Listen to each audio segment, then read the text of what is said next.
Hello students, good morning. This is the lecture number 25 and the topic nephron or uriniferous tubules. Nephrons are also called uriniferous tubules. In previous lecture, we were studying about the internal structure of human excretory system, excretory organ, it means kidney. Now students, here we are going to describe the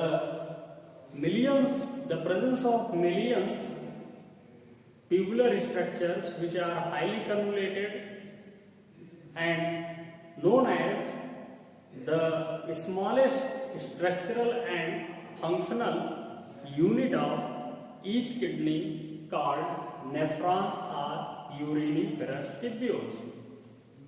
Students, as per your knowledge, each kidney has about millions of nephrons, and there is a structure of a nephron is illustrated here. A nephron is mainly consists of following three parts. What are that? The first part is the capsulated part, a cup-like structure that is called Bowman's capsule. Inside Bowman's capsule, there is highly coiled. The ultrafiltration unit is present inside the nephron that is called glomerulus or juxtaglomerulus. Yes, students.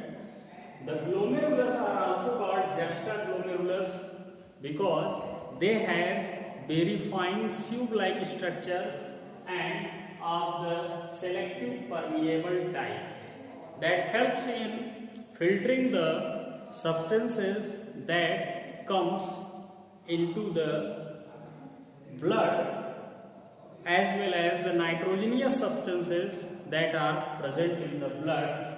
So this is the unit where the process of filtration of the nitrogenous substances take place. In juxtaglomerulus or glomerulus, the essential type of substances like glucose and other type of amino acids which are excess in our body also get filtrated along with the mineral salts and ions. So this not only helps in filtering the excess amount of the useful substances in the body to maintain the metabolite or vital nature of our body or homeostasis of our body, as well as it helps in filtering the nitrogenous harmful waste substances like urea, urine, uric acid, creatinine and bile pigments. So students, this is the first part that is commonly called Bowman capsule, and this is the second part that is called glomerulus. The Bowman capsule and glomerulus are collectively also known as Malpighian capsule, whereas in lower organisms this is called Malpighian tubules. Yes, students, which are non-nephric animals, they only possess their main excretory organ as Malpighian tubules, but the human beings are higher categories of organisms, have well-defined excretory system, and millions of the uriniferous tubules unite to form a single or each kidney. So this is the very developed type of the excretory system in ourselves. Now the second is the tract. Second part is the tract that is mainly consists of following three parts. What are that? The first one is the distal convoluted tubule. This is the part of the passage of the nitrogenous substances are filtered substances which is closer to this cup-like or cup-shaped structure, that is called Bowman capsule, and it is highly cannulated, highly coiled structure, that's why called distal cannulated tubules. The term distal is also used because it is too long or too far-fetched from this collecting duct that opens in a common region of the pelvis in each kidney, and the pelvis further opens into the ureter opens into the urinary bladder, and from urinary bladder the urine is excreted out or removed out with the process of diffusion throughout the body by urethra. So students, this is the first tract of nitrogenous or filtered substances or filtrate that is filtered by the glomerulus called distal cannulated tubules. That's why this is the first tubular part, and the second one is the loop of Henle or Henle loop, and the third one is the proximal cannulated tubule because it is closest to the collecting duct. That's why this is called proximal cannulated tubule. Thus, you can also divide the luminiferous tubules into three parts: the Bowman capsule part or cup-like structure part. The second one are all the three tubules: distal cannulated tubules, loop of Henle, and proximal cannulated tubule. Here we gave them as the second part, and this is the third part, that is the collecting duct through which number of uriniferous tubules are arising along with each branches of nephron. These are the branches of nephron.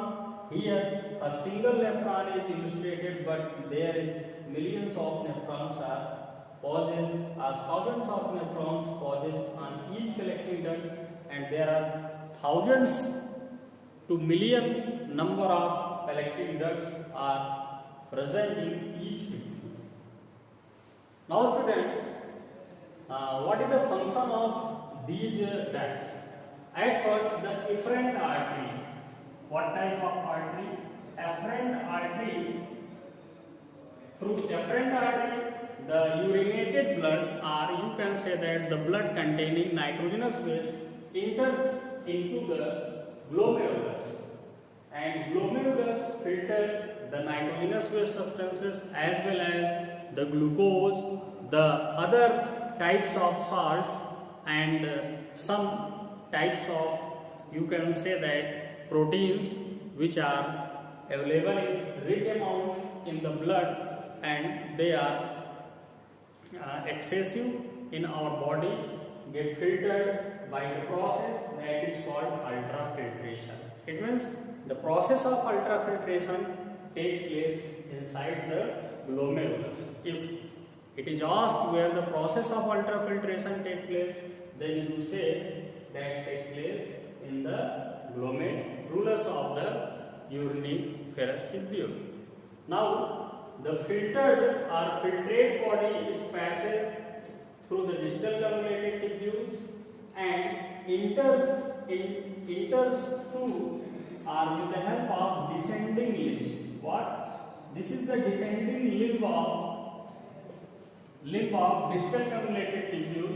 Through this limb, the filtrate matter passes into a very, you can say that, narrow U-shaped, the English alphabet U-shaped structure that is called Henle loop, and here the process of selective absorption takes place. Yes student, the process of selective absorption takes place in loop of Henle. It means all the essential substances like any kind of ions or mineral ions, salts, proteins, glucose, if get filtrated into the glomerulus, then they get reabsorbed with the presence of these capillary bodies inside the bloodstream through This semi-permeable tubules are U-shaped tubules which is called loop of Henle. Its name just after the name of discoverer who described the physiology of this tube. So, the name of this U-shaped narrow tube is Henle loop or loop of Henle.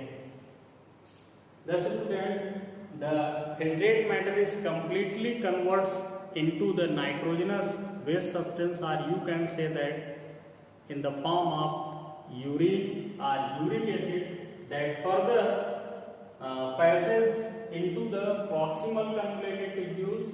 Through proximal cannulated tubules, the process of secretion take place. It means the process of secretion take place with the help of this part of uriniferous tubules, that is called proximal cannulated tubule.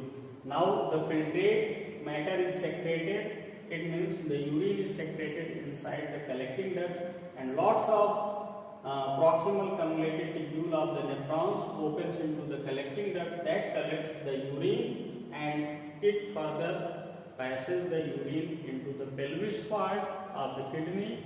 Through pelvis, it enters into the ureter, and through ureter into the urinary bladder, and finally it gets nutrited or removed from our body with the help of urethra. Thus, students, this is the structure of uriniferous tubule or nephron, which is called the smallest structural and functional unit of kidney. I hope all of you understand the structure and their functions very well. In next video lecture, we are going to describe about the physiology of excretion. So wait for this topic. We will meet in next lecture. Thanks.